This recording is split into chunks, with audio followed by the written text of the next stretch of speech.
Les syndicats enseignants à Taïwan viennent de dévoiler les principales actualités qui ont marqué le monde de l'éducation tout au long de cette année 2023.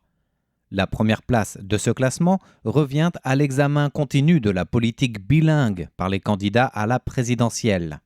La question de faire de Taïwan un pays bilingue d'ici 2030 revient d'ailleurs dans les 10 principaux titres de l'actualité du monde de l'éducation depuis 2 années consécutives. Le président de la Fédération nationale des syndicats d'enseignement, Ho Jun-liang, a souligné les difficultés et les défis de cette politique de faire de Taïwan un pays bilingue à l'horizon 2030.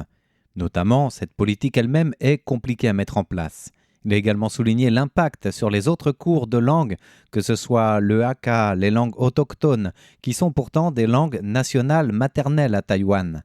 Et il estime que si l'anglais est nécessaire et qu'il faut mettre les atouts pour améliorer le niveau d'anglais, il ne faut pas le faire au détriment des autres pour que Taïwan soit un pays multilingue et pas seulement bilingue. Parmi les autres actualités de l'éducation en 2023, le pays a été marqué par la question du mécanisme de traitement inadéquat des enseignants inaptes ou jugés incompétents.